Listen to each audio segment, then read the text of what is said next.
What's going on, people?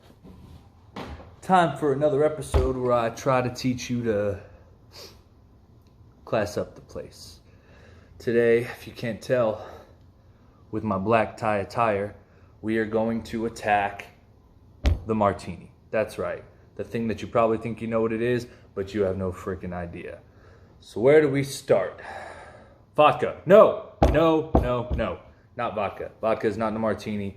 A vodka martini has vodka, but a martini specifically refers to gin. Let's talk about where it started.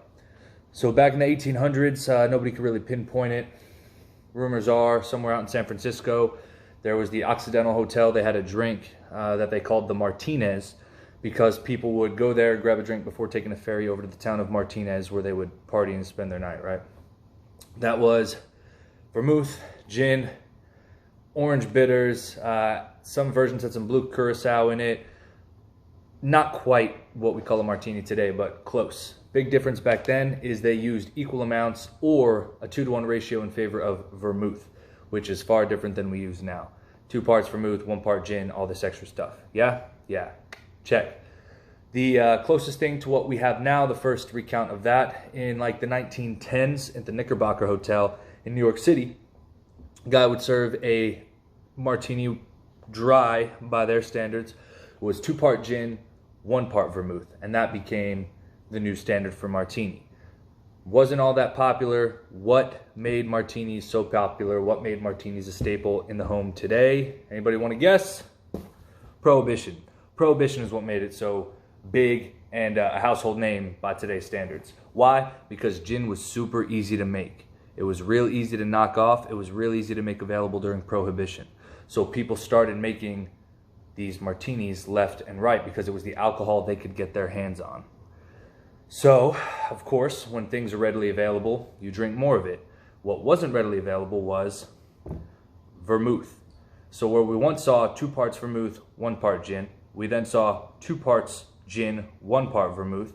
As gin was more and more readily available, but vermouth was not, we started to see in the 1930s, 3 parts gin, 1 part vermouth. And then that flavor of the dry martini kept up, and we became 4 parts gin, 1 part vermouth. It got so crazy that near the end of the 20th century, there was people that were pretty much just pouring gin in a glass, putting some vermouth around the rim and going, that is a martini. Sure, whatever. The standard and what is agreed upon now, a standard martini, is going to be 6 parts gin, 1 part vermouth. So we're going to mix that up real quick. If you notice, this is not a shaker. Why? Because contrary to Bond, James Bond, you do not shake a martini. You stir it. If you shake it, it's not even a martini, it's a Bradford, and that's a completely different drink. We're going to take our ice. Going to put in 1.5 ounces of gin. Boom. And we're going to put in 1/6 of that in vermouth. Okay. Now the big secret, stir it. You stir a martini. Get it nice and cold. Get the molecules to all stack on each other just right, real pretty. Boom. Get your strainer. Get your martini glass, which is the reason all these other drinks have "ini" on them. Appletinis, espresso martinis. Nah, it has nothing to do with an actual martini. It's just the shape of the glass you put it in. And pour that bad boy out.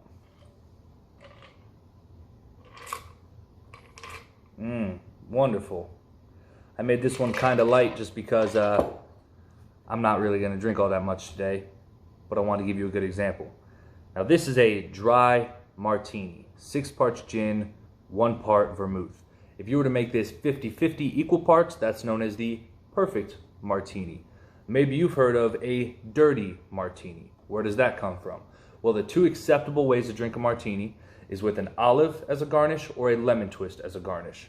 Some people decided that they wanted to take a little bit of the olive that they're going to garnish it with and just, boom, a splash of olive juice in there. That is now a dirty martini. Highly preferable, really delicious. It's how I personally like to make mine. So things of the past used to have bitters, blue curacao, lots of vermouth, a little bit of gin. Nowadays, 6 parts gin, 1 part vermouth, stirred, not shaken, finished with an olive or a twist of lemon. Put a little bit of extra olive juice in there, you're a dirty, dirty boy. All my heathens and heathenettes, I hope that helped you. Stay classy. Classy drinks just like this. Like, comment, subscribe, drop in the comments more topics that you would like to hear me talk about. That'll help you be a classy mofo. Stay classy. Have a wonderful day.